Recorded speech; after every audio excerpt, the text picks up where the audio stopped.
Assalamualaikum warahmatullahi wabarakatuh. Salam dan bahagia.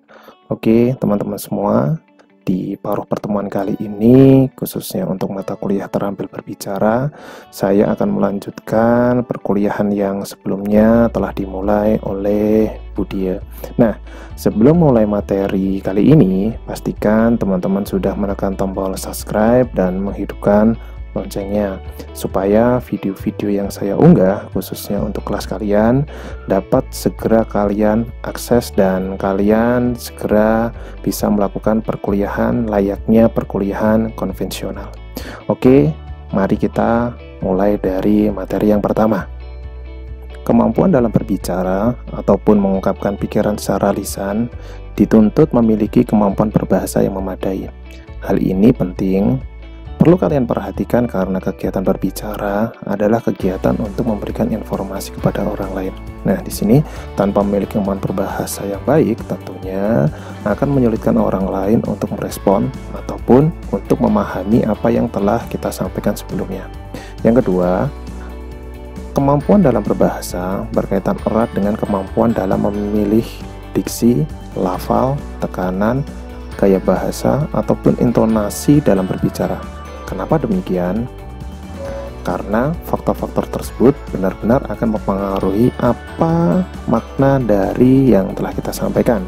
Dengan menggunakan lafal, tekanan, intonasi, gaya bahasa yang benar, tentunya hal ini akan membantu memperkuat makna dari pembicaraan yang telah kita lakukan. Selain itu, pendengar juga akan mudah memahami apa yang telah kita sampaikan. Yang ketiga, tidak kalah penting, kelancaran dalam berbicara juga menentukan sukses tidaknya dalam berbicara. Berbicara dengan terbata-bata, selain menurunkan martabat pembicara, juga akan mempersulit orang lain untuk mengikuti. Yang keempat, kemampuan berbicara yang baik akan membantu pendengar untuk merespon ataupun memahami isi dari pembicaraan. Nah, untuk bagian yang keempat ini, saya rasa teman-teman sudah cukup jelas ataupun cukup paham. Yang berikutnya, diksi.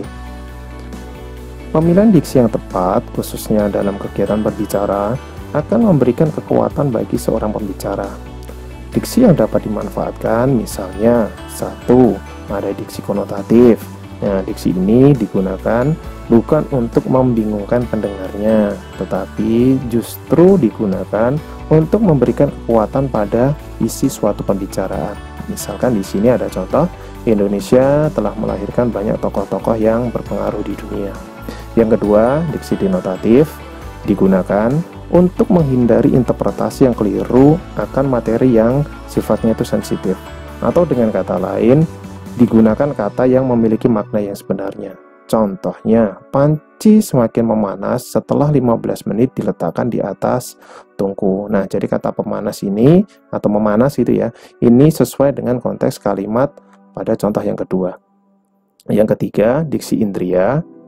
Diksi ini digunakan supaya pendengar memiliki gambaran yang sama dengan pembicara. Jadi, tidak menimbulkan interpretasi yang berbeda-beda antara orang yang satu dengan orang yang lainnya. Misalnya, tentunya kita semua tidak ingin merasakan keadaan yang pahit seperti tahun yang lalu. Yang keempat, diksi kedaerahan digunakan untuk mendekatkan massa dengan pembicara. Jadi di sini nanti akan membentuk image bahwa pembicara seolah-olah berasal dari komunitas yang sama dengan pendengar. Contohnya, mari kita rampungkan permasalahan yang telah dimulai oleh orang-orang terdahulu. Nah, jika kita cermati, kata merampungkan ini adalah serapan dari bahasa Jawa. Yang kelima, diksi ilmiah didasarkan pada konteks dan suasana keseriusan dalam suatu acara. Contohnya, jika ingin maju, kita harus memperkuat ekspor barang kita ke luar negeri dan meminimalisasi impor dari negara lain. Kemudian yang selanjutnya, yang keenam, ada diksi populer. Digunakan agar gagasan yang disampaikan dapat diterima oleh seluruh lapisan masyarakat. Nah, diksi ini dapat menggunakan kosakata yang sedang populer sesuai dengan zamannya. Yang ketujuh, diksi khusus digunakan untuk menghindari kesalahpahaman. Contohnya, virus corona tidak hanya menjadi masalah kesehatan, tetapi juga menggerogoti perekonomian dunia. Yang kedelapan ada diksi abstrak. Diksi ini digunakan apabila pembicara dianggap atau pendengar dianggap memiliki pengetahuan yang mencukupi. Misalnya, seperti dalam contoh berikut, satelit memiliki kecanggihan yang keberadaannya sangat membantu kehidupan manusia. Yang kesembilan ada diksi konkret. Diksi ini digunakan untuk menghindari kesulitan dalam memahami suatu pernyataan. Contohnya, generasi saat ini harus lebih giat dalam menangkap peluang karena lapangan pekerjaan semakin lama semakin sulit untuk didapat. Yang selanjutnya ada gaya bahasa. Gaya bahasa dapat dimanfaatkan untuk memberikan ciri khas dalam berbicara. Nah, gaya bahasa yang dapat digunakan diantaranya, yang pertama ada gaya bahasa paralelisme dan repetisi. Jadi, gaya bahasa ini digunakan untuk memberikan penekanan pada suatu pembicaraan. Misalnya, seperti contoh yang ada di layar, corona tidak akan menjangkiti seseorang apabila orang tersebut meningkatkan kedisiplinan, meningkatkan aktivitas olahraga, dan meningkatkan pola hidup yang sehat. Yang kedua, gaya bahasa metafora dan personifikasi. Gaya bahasa ini digunakan untuk menarik kembali perhatian dari pendengarnya. Contohnya, kesalahan di masa lalu telah merobek masa depan kita yang seharusnya itu indah. Yang ketiga,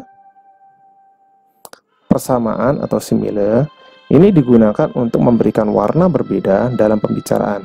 Contohnya, aku dengannya bagaikan langit dan bumi yang begitu jauh. Yang keempat, gaya bahasa retoris. Jadi, gaya bahasa ini digunakan untuk memberikan persuasi kepada pendengar. Misalnya, sudah puaskah kita dengan perkembangan seperti sekarang ini? Yang kelima, gaya bahasa hiperbola. Jadi, gaya bahasa ini digunakan untuk membangkitkan semangat pendengarnya.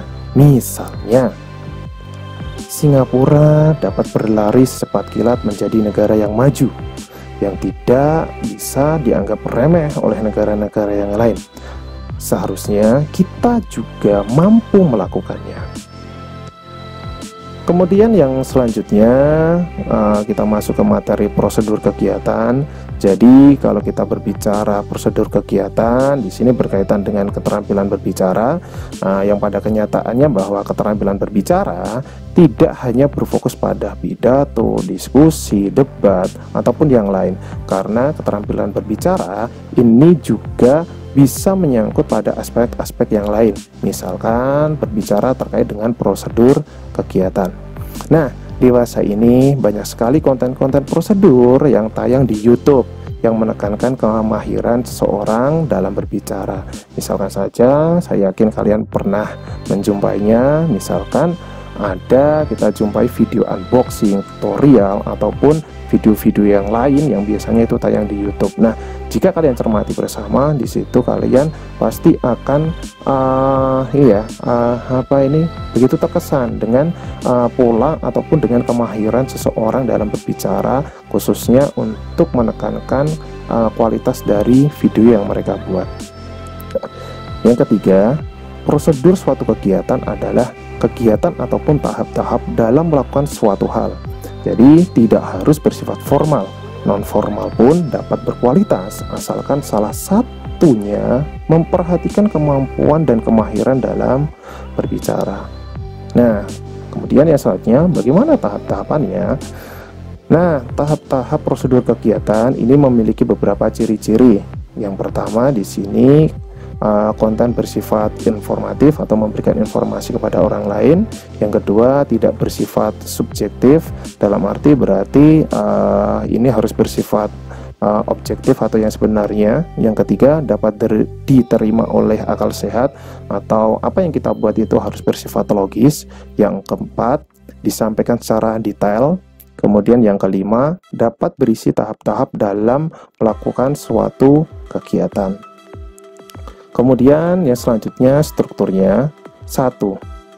Buatlah konsep terlebih dahulu sebelum memutuskan menjabarkan suatu prosedur kegiatan, karena hal ini dilakukan supaya isi pembicaraan dapat tertata dengan baik. Yang kedua, tentukan tujuannya. Misalnya, menetapkan pokok pembicaraan yang selanjutnya dapat dijabarkan menjadi sebuah judul. Yang ketiga, tentukan alat bantu atau alat yang harus digunakan dalam kegiatan yang akan kalian lakukan, khususnya kegiatan dalam berbicara ataupun yang lain. Kemudian yang keempat, langkah-langkah. Pokok inti yang harus dijabarkan dengan baik, terutama dari awal hingga selesai. Jadi bagian ini dijabarkan secara detail dan harus runtut supaya tidak membingungkan pendengarnya. Untuk contoh, berikut saya lampirkan beberapa link YouTube yang dalam konten-kontennya betul-betul menekankan kemampuan dalam berbicara.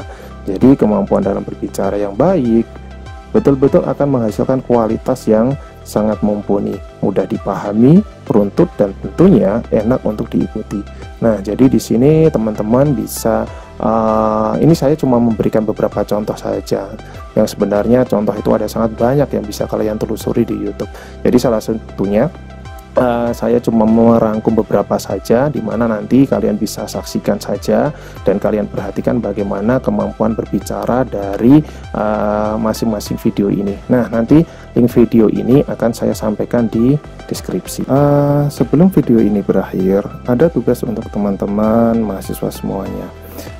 Tugas tersebut berkaitan dengan keterampilan kalian dalam berbicara, terutama dalam membawakan sebuah prosedur kegiatan. Jadi teman-teman silahkan buat satu video yang isinya di situ terserah tentang apa, tapi di situ nanti kalian harus mengisi suaranya.